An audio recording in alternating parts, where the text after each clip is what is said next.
இப்போ என்ன தகவல்னாக்கா இந்த பேட்ரி வந்து என்னென்னா இதே மாதிரி போஸ்ட்டுங்கிட்டு வர்றேன். அது கட்டாகும் பேட்டரியை தூக்கி போட்டாங்க. ஆனால் பேட்டரி நல்லாயிருக்கு. என்கிட்ட வந்துச்சு, ஸ்கிராப்பில் தான் வந்துச்சு. நான் வாங்கிட்டு கடைசியில் இப்போ ரெடி பண்ணுவோம்னு இந்த வயரை வச்சு பற்ற வச்சுருக்கேன் பாருங்கள். இந்த மாதிரி இதாச்சுன்னா வயரை வச்சு பற்ற வைங்க. பற்ற வைக்கவும் சாதாரணமாக இதில் பிடிக்காது. என்ன செய்யணுமா, அந்த இடத்த அந்த ஆக்ஷா பிளேட் இருக்குது பார்த்தீங்களா, எங்கள் ஆக்ஷா பிளேட் இதாக இருக்குது. இந்த மாதிரி ஆக்ஷா பிளேடை வச்சு நல்லா வாதாக சுரண்டி விடணும். அந்த போஸ்ட்டில் டக்குன்னு ஈய ஒட்டாது. நல்லா வாதாக சுரண்டி விட்டு நல்லா கீறி விட்டுட்டு நாலா பக்கம் நல்லா கீறி விடணும். அப்போ ஈய ஒட்டு நல்லா கீறி விட்டுட்டு இந்த சால்ட்ரிங் இருப்பாங்க, சால்ட்ரிங்கு அந்த ஈயம் தான் இருக்குது, ஈயம் பேஸ்ட்டு. ஆமாம், சால்ட்ரிங் போட்டு தான் இப்போ பற்ற வச்சேன்.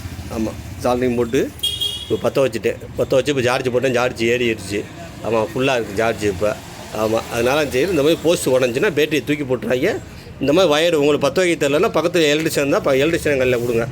50 ரூபாய்க்குள்ளே கேட்பாங்க, பற்ற வச்சு கொடுத்துருவாங்க. ஏன்னா பேட்டரி புது பேட்டரி வாங்க போனீங்கன்னா 1400 1300 பேட்டரிக்கு தகுந்த மாதிரி ரேட்டு இருக்குது. இதை 50 ரூபா கொடுத்து பற்ற வச்சிங்கன்னா உங்களுக்கு வேலை சிம்பிளாக முடிஞ்சு. உங்களுக்கு தெரியலைன்னா உங்கள்கிட்ட இந்த சால்ட்ரிங்னா இல்லைன்னா நீங்கள் இந்த மாதிரி பற்ற வைங்க. இப்போ பற்ற வச்சுட்டேன், நான் மேலே பற்ற வச்சு சார்ஜ் போட்டேன். இப்போ அதுக்கு மேலே என்ன செய்யணும், இந்த எம்சியில் இருப்பாங்க, ரெண்டையும் மிஸ் பண்ணி மேலே அப்புறம் இப்படி ஒட்டிடுங்க.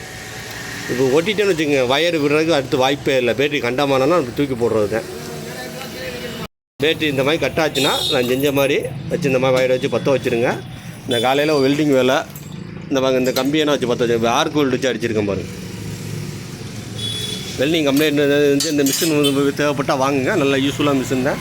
இந்த மிஷினை வச்சு ஆர்க் மிஷின் யாருமே இது வரைக்கும் ஆர்க் வெல்டு அடிச்சிருக்க மாட்டா. இந்த சில்வர் கம்பியை நான் ஆர்க் வெல்டு வச்சுருக்கேன் பாருங்கள். நம்ம நல்லா யூஸ்ஃபுல்லாக மிஷின் தான், கண்டிப்பாக வாங்குங்க.